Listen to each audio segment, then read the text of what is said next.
Everyone কি খবৰ সকলোৰে আশা কৰোঁ সকলো ভালে কুশলে আছে আৰু ময়ো ভালে আছোঁ। আজিৰ ভিডিঅ'টো একেবাৰে গাঁৱৰ পৰা আৰম্ভ কৰিছোঁ জাননে।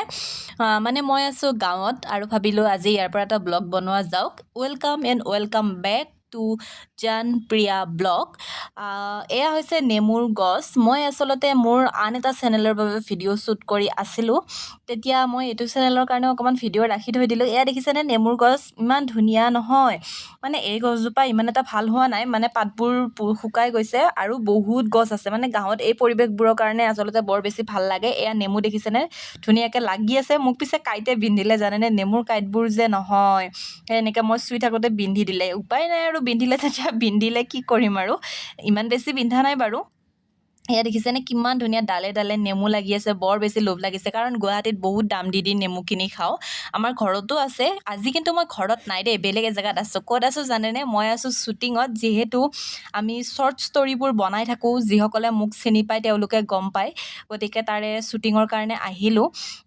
তেতিয়া মই ভাবিলোঁ ব্লগ এটা বনোৱা যাওক। সেইকাৰণে আপোনালোককো ভাবিলোঁ অকণমান শ্বুটিং দেখুৱাওঁ, নহয় জানো। শ্বুটিং আপোনালোকে চাব আমাৰ শ্বুটিং কেনেকুৱাকৈ হয়।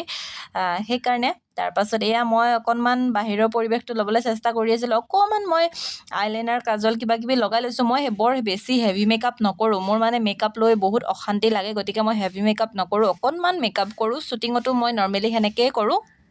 তাৰপাছত যিহেতু আজি কেৰেক্টাৰটো একেবাৰে গাঁৱলীয়া ছোৱালীৰ কেৰেক্টাৰ আছিল, গতিকে মই যিটো মোৰ শ্বুটিঙৰ ড্ৰেছ আপ, সেই ড্ৰেছ আপতে আছোঁ বাৰু এতিয়া। এই আপোনালোকে দেখিছে মোৰ মানে নৰ্মেল ড্ৰেছ আৰু যিটো মই গাঁৱলীয়া ছোৱালী এজনীয়ে পিন্ধিব লাগে তেনেকুৱা ধৰণৰ ড্ৰেছ আপতে আছোঁ আৰু।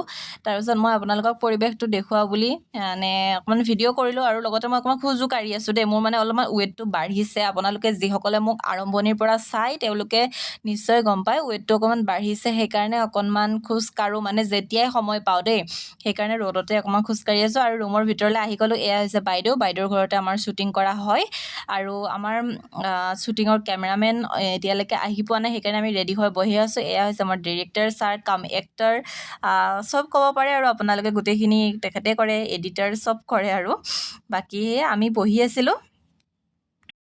মোক কেনেকুৱা লাগিছে আপোনালোকে কমেণ্ট কৰি জনাব বাৰু দেই। মানে ৰুমৰ ভিতৰত বহুত বেছি লাইটিং আছে যে এতিয়াহে ভাল লাগিছে মানে।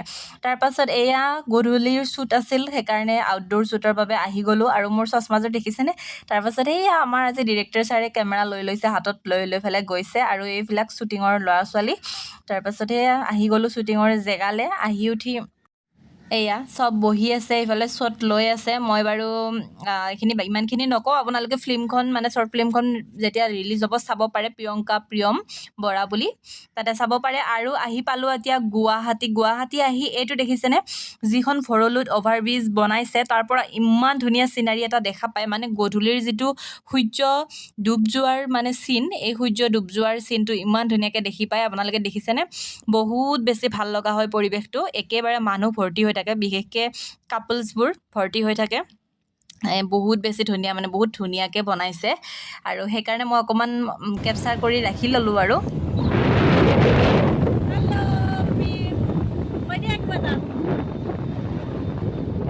এইখন হৈছে নতুন ব্ৰিজ, ফেঞ্চি বজাৰৰ গেট বনাই আছে। ইমান ধুনীয়া ভিউ।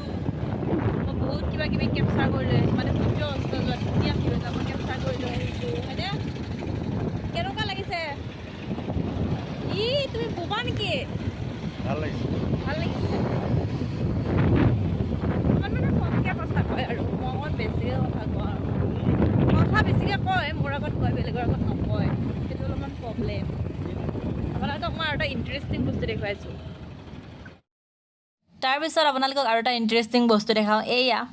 এয়া হৈছে লাচিত বৰফুকন আৰু সেনাবাহিনী যেতিয়া আমাৰ শৰাইঘাটৰ যুদ্ধ হৈছিল তাৰে মানে মূৰ্তি বনোৱা আছে। সেইটো আপোনালোকক মই দেখুৱাই দিলোঁ। নৰ্মেলি গুৱাহাটীত যিখিনি মানুহ থাকে বা ওচৰে পাঁজৰে তেওঁলোকেতো জানেই বা দেখিছেই। আৰু এয়া গুৱাহাটী আহি পালোঁ, মানে জাম ষ্টাৰ্ট হৈ গ'ল আৰু আপোনালোকে দেখিব পাইছে জাম। মানে ইমান ধুনীয়া ৰাস্তাখিনি আহিলোঁ, ক'তো জাম নাই, কিন্তু গুৱাহাটীত কি ভৰি দিলোঁ, জাম ষ্টাৰ্ট হৈ গ'ল। এয়া জাম ফালি এতিয়া যোৱাহে কথা। ইফালে লাগিছে বহুত বেছি গৰম, গৈয়ে খাব লাগিব মিল্কশ্বেক। মানে গৰমত মোৰ খুব বেছি প্ৰিয় বস্তুটোৱে হৈছে মিল্কশ্বেক, যিটো নাখালে মোৰ দিনটো একদম কমপ্লিট নহয়। মানে গুৱাহাটীত থাকিলে আৰু আমাৰ গাঁৱততো নাপায় বাৰু। এয়া এতিয়া আহিলোঁ কিবাকৈ জাম ফালি আৰু আহিয়ে খাই ল'লোঁ মিল্কশ্বেক। আজিৰ ভিডিঅ'টো এনেকৈ সামৰিলোঁ।